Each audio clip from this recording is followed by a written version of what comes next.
O pecado originado em Lúcifer provocou a sua expulsão com a terça parte dos anjos com ele. Foram atirados para a terra. E ao conseguir enganar os nossos primeiros pais,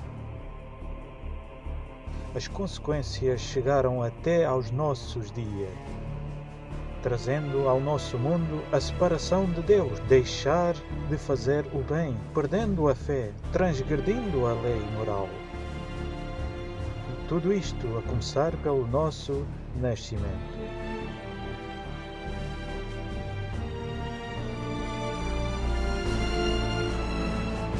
Ainda há esperança? Que dizem as Escrituras?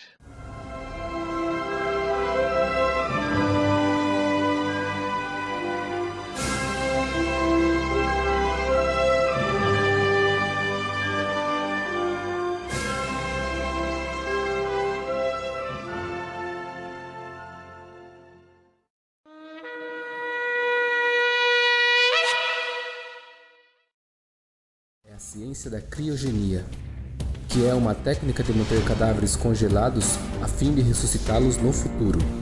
A decisão de um juiz britânico em permitir a uma rapariga de 14 anos de entrar num programa de criopreservação após a morte está a lançar o debate no Reino Unido. Haverá mesmo esperança de os humanos voltarem à vida quando uma cura para a doença que os matou for encontrada? O corpo foi de imediato criopreservado nos Estados Unidos. Ellie Cannon antecipa que ninguém sabe o que irá acontecer a esta rapariga daqui a 100 anos em termos de criogenia. Nem se ela poderá ou não ser de facto ressuscitada. Como ela, já centenas embarcaram nesta aventura no desconhecido congelado. Até hoje ainda ninguém foi ressuscitado. O homem vive um ciclo de nascimento, morte e reencarnação conduzido pelo karma, no qual todos os atos produzem resultados que serão sentidos nessa vida ou na reencarnação, concedida apenas àqueles que viveram como bons hindus. Alguns budistas acreditam que buscar a salvação se tornando um arahant é um motivo egoísta, pois você mesmo faz o esforço para a sua salvação. Os Budas são apenas professores que podem mostrar como atingi-la. Não devemos nos livrar do fogo da danação do juízo final? O Papa, o vigário de Cristo, irá lhes dar um presente que irá salvá-los desse fogo. Uma indulgência especial. Como? Com esta indulgência. Eis a sua salvação! Venham buscá-la! Que dizem as Escrituras?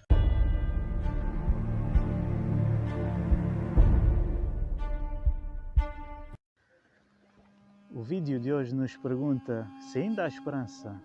Do quê? De sermos salvos. Salvos da morte eterna.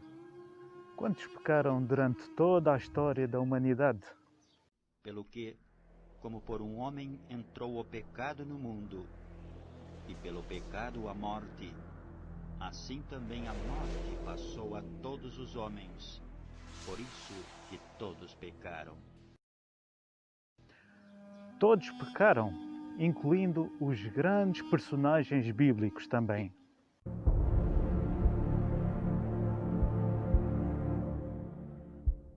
E qual é o pagamento do pecado, ou consequência de nós termos pecado?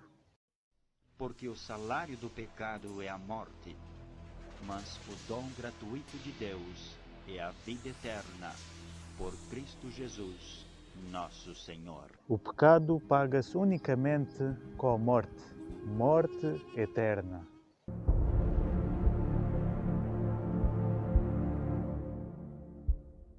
E agora Deus, sendo omnisciente, sabendo tudo, incluindo o próprio futuro, Deus sabia que a humanidade iria pecar. Por isso Deus não foi pego de surpresa. Deus estabeleceu logo imediatamente o plano da salvação.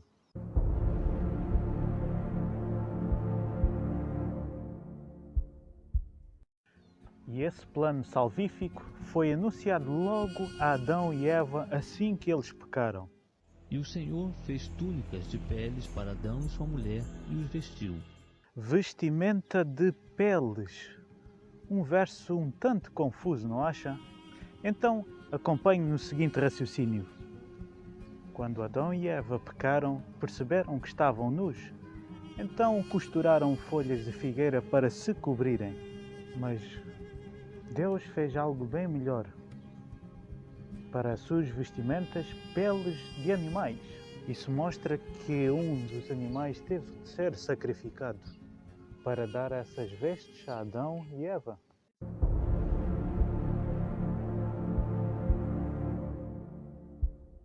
E agora, sempre que o ser humano pecasse, um animal morreria no lugar dessa pessoa. Agora, a Bíblia nos ensina que não seria um animal qualquer a ser sacrificado. Se a oferta de alguém for sacrifício pacífico, se a fizer de um gado vacum, seja macho ou fêmea, oferecê-la-á sem defeito diante do Senhor. O animal não pode ter defeito nenhum, tem de ser perfeito.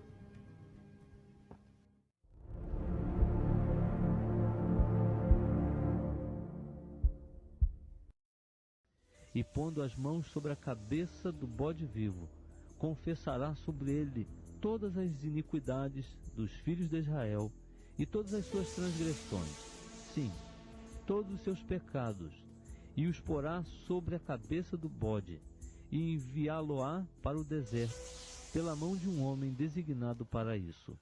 Impor as mãos sobre o animal e confessando o seu pecado. E assim, simbolicamente, o pecado seria transferido para o animal.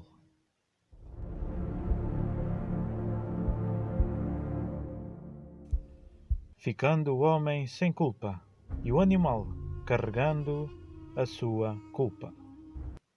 Porá a mão sobre a cabeça do bode e o imolará no lugar em que se imola o holocausto perante o Senhor. É oferta pelo pecado.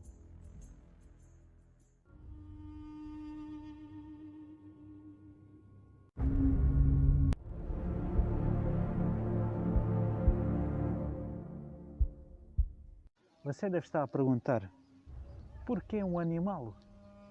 E logo um animal inocente? E além disso tem que ser perfeito, sem defeito, sem mancha, para morrer no nosso lugar. Isso realmente não faz sentido nenhum. Mas é precisamente neste sentido do ritual de sacrifícios que Deus quer nos ensinar o plano da salvação. Pela fé, neste sacrifício, os nossos pecados foram simbolicamente transferidos para este animal inocente. E este animal representaria alguém que viria no futuro viver como um verdadeiro cordeiro, sem mácula, sem mancha, sem defeito, sem pecado.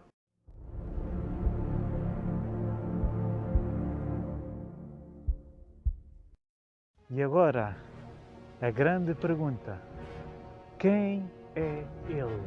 E a promessa da sua vinda Deus faz logo no início da Bíblia Sagrada. Quando Satanás engana Adão e Eva e os leva a pecar, Deus faz uma promessa contra Satanás.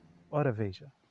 Porém inimizade entre ti e a mulher, e entre a tua descendência e a sua descendência. E esta te ferirá a cabeça, e tu lhe ferirás o calcanhar. O Salvador que viria esmagar a cabeça da serpente seria, na verdade, um descendente de Eva.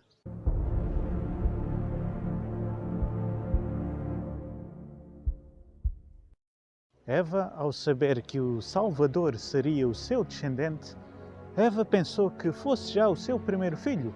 Ora veja. Conheceu Adão, a Eva sua mulher, ela concebeu e tendo dado à luz a Caim disse: alcancei do Senhor um varão. No original hebraico, este verso está traduzido da seguinte forma: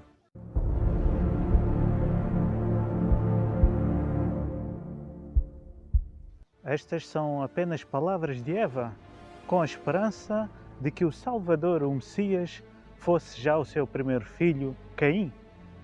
Mas essa hipótese foi logo descartada quando Caim desobedeceu o próprio Deus, matando o seu irmão, conhecido como, na Bíblia, o primeiro homicídio da história da humanidade. Anos e séculos se passaram e o Messias nunca voltaria, até que chegou o tempo que o Messias finalmente veio. Mas quem era ele afinal? Será que seria Elias, Moisés, Enoque, Abraão, João Batista? Vejam o que João Batista disse acerca do Cordeiro que viria. No dia seguinte, viu João a Jesus que vinha para ele e disse: Eis o Cordeiro de Deus que tira o pecado do mundo. Sim, realmente o Salvador, o Cordeiro que seria morto em nosso lugar, simbolizava Jesus Cristo.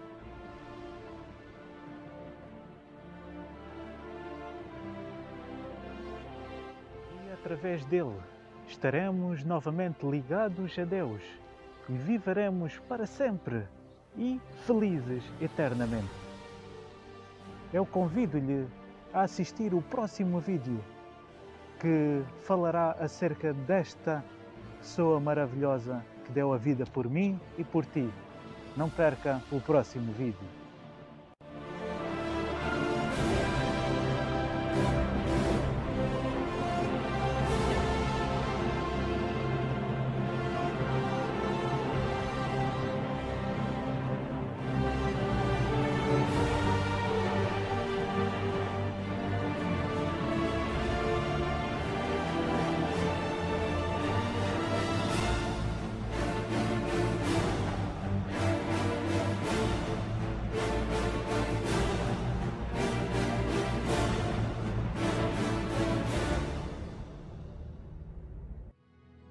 Se ainda está confuso ou até mesmo desconfiado, então acesse agora mesmo nos seguintes links abaixo na descrição do vídeo.